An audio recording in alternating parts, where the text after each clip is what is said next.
Bismillahirrahmanirrahim. Alhamdulillahi Rabbil Alameen. Wa sallallahu wa sallam wa baraka ala nabiyyina Muhammad wa ala alihi wa sahbihi ajma'in.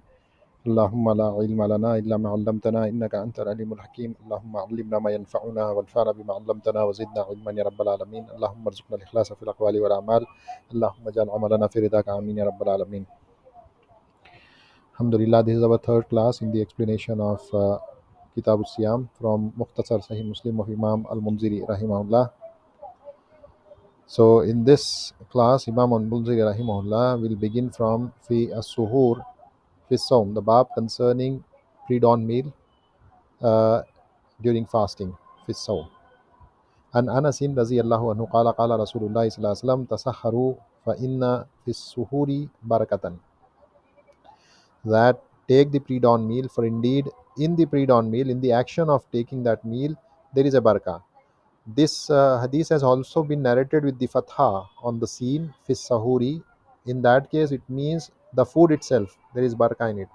And it has also been narrated with the dhamma of the scene. In that case, it means the action of taking the pre-dawn meal, there is barakah in it. And both the meanings, they are true, and they stand correct. So Anas radhiyallahu anhu, this hadith from Anas radhiyallahu anhu, it emphasizes the virtue of suhoor, the encouragement to partake in it, and the rewards associated with it, as mentioned in the Sunnah of the Prophet Muhammad Sallallahu Alaihi Wasallam. Numerous authentic ahadith highlight the importance of suhoor, its delay, and delaying the suhoor, and the importance of, or the virtues of, hastening to iftar, breaking the fast.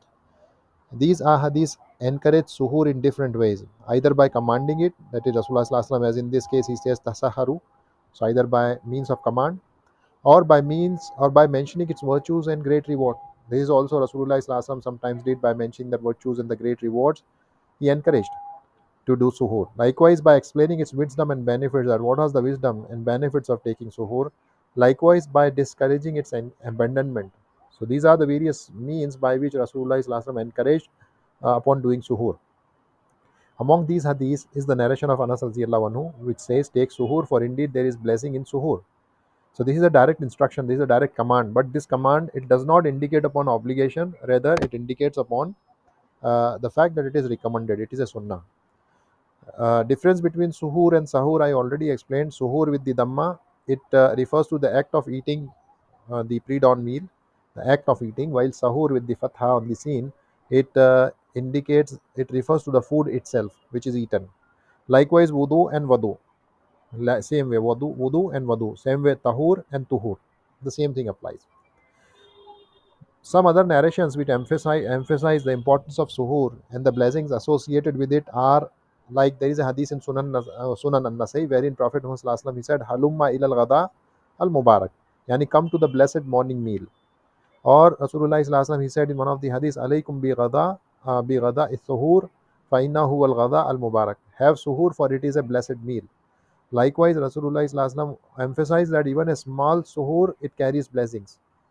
He says that as-sahur aklatun barakatun fala tad'uhu walau ay yajra'a ahadukum jur'atan min ma'in fa inna Allaha wa malaikatahu yusalluna 'alal mutasahhirin.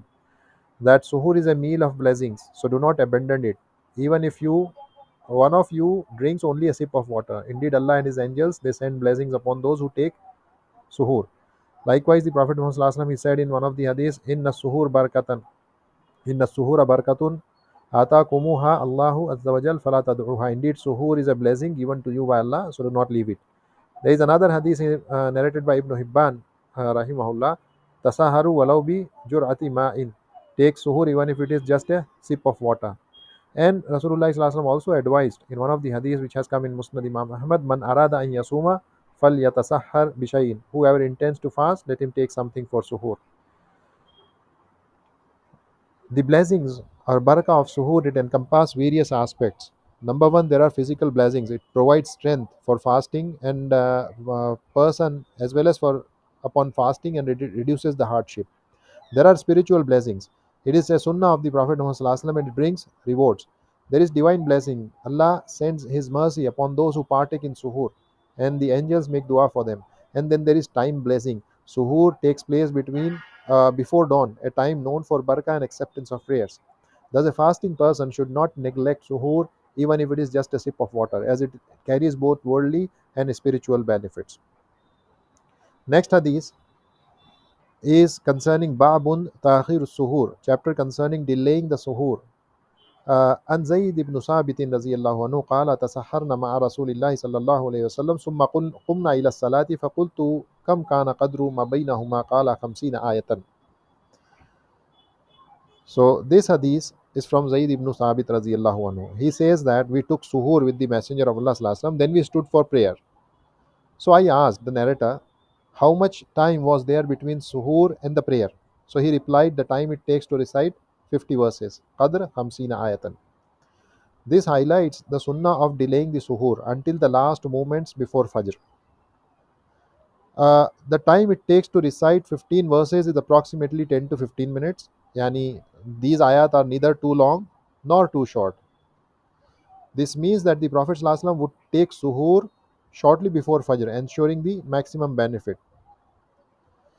So, this chapter is concerning delaying the suhoor. It refers to the sunnah of delaying the pre dawn meal, a practice explicitly mentioned in the ahadith of Rasulullah ﷺ. Among these ahadith is the narration recorded by At-Tamarani in Al-Mu'jam al-Kabir, where the Prophet Muhammad ﷺ, he said, hasten the iftar and delay the suhoor. Ajjilul iftar wa akhiru as-suhoor.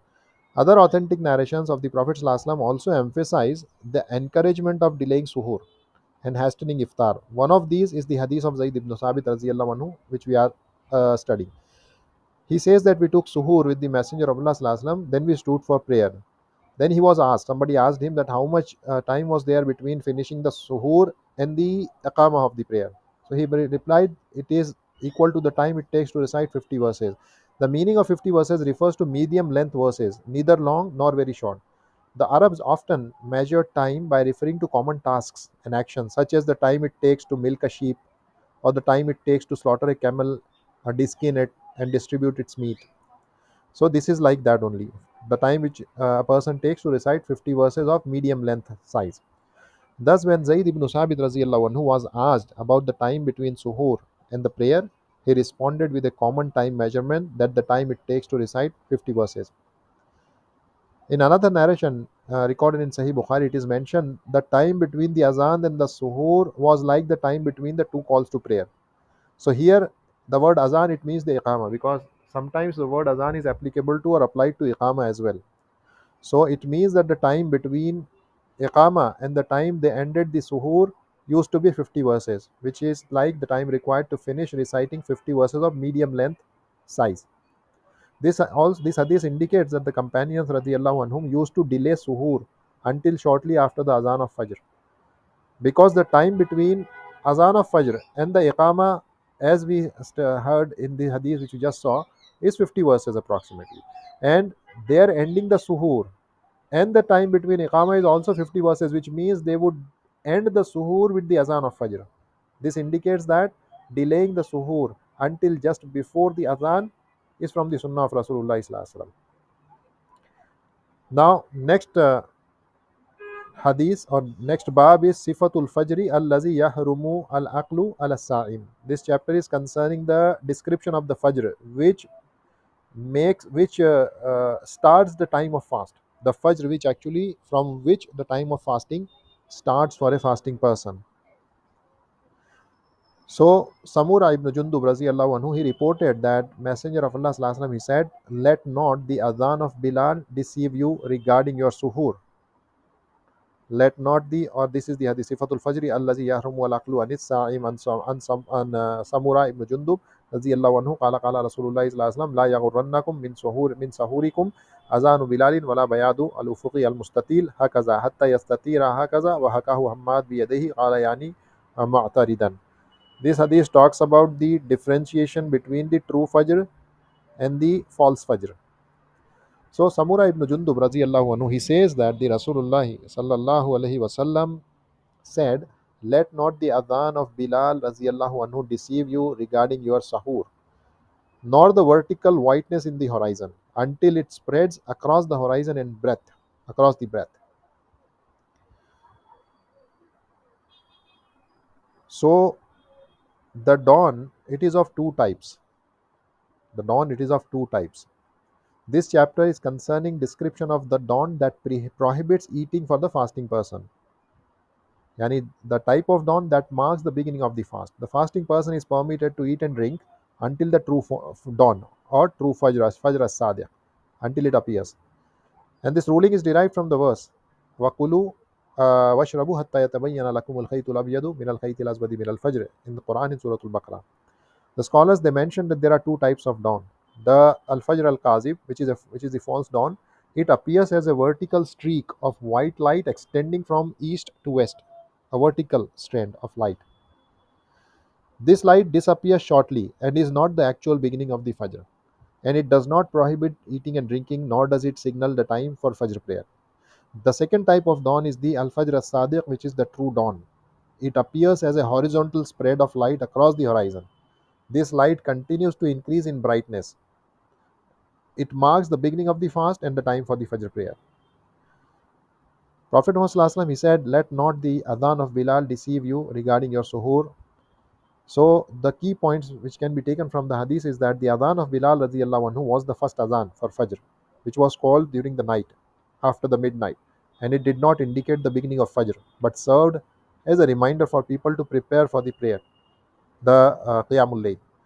The true time for stopping suhoor and beginning the fast was marked by the azan of Ibn Maktum radiallahu anhu, who would not call the azan until the true dawn appeared.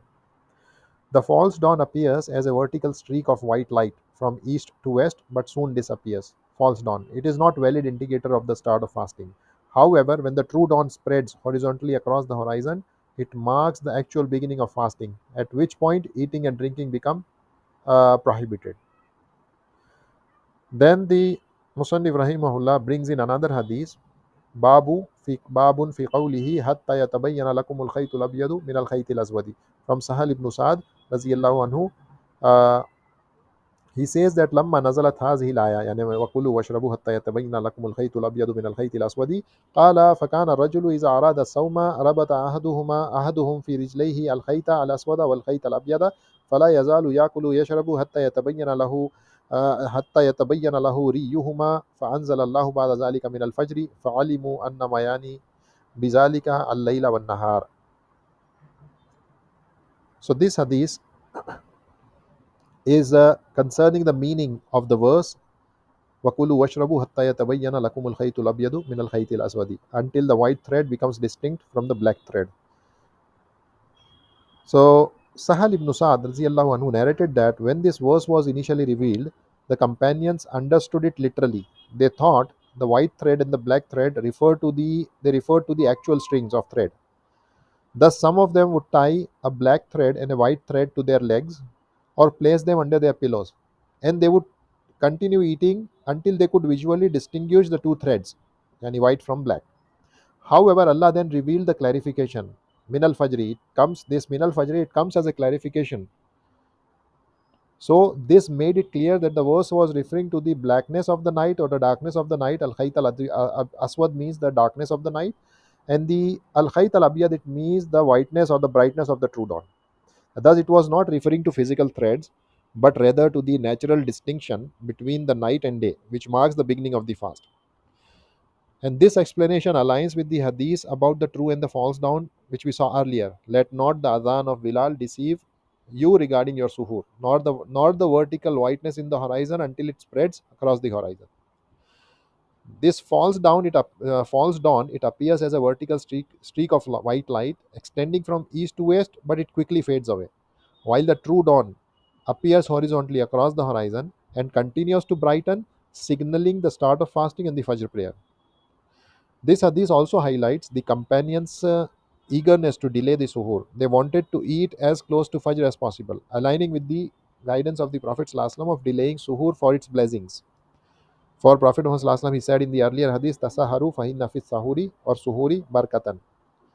However, in the later times, in our times, it became common or it has become common for people to eat suhoor too early, even at 1 or 2 a.m., far before the Fajr. This is contrary to the Sunnah of Rasulullah ﷺ, which encourages delaying suhoor until shortly after Fajr. Then the Musannif rahimahullah goes on to the next hadith. Bab inna bilalan يؤذن بليل فكلوا واشربوا.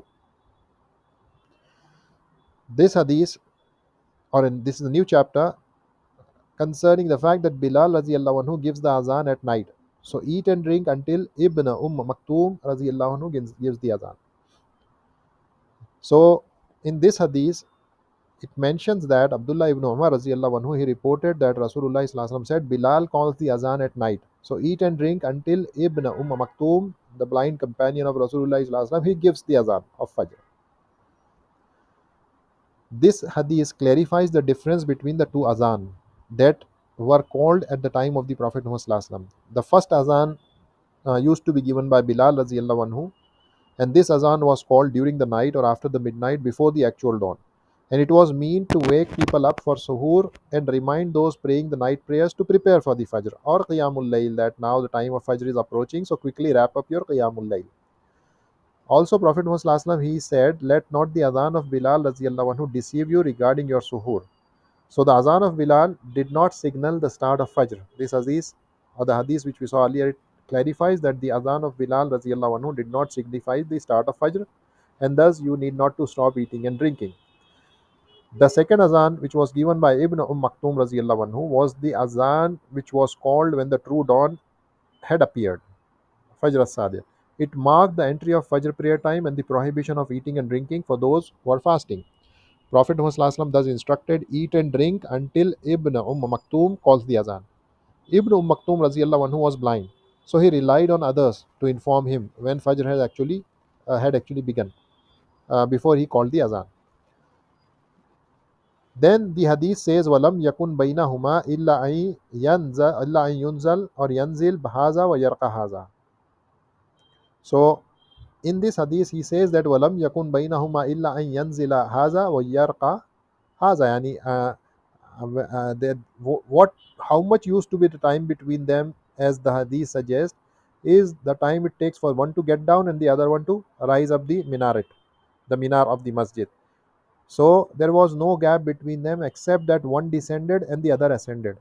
And this does not mean that there was no time gap between the two azan.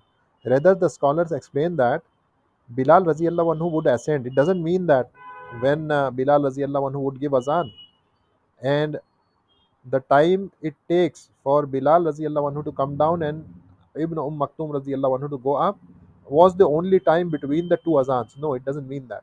It means that Bilal radiallahu anhu would ascend to a high place and call the first azan.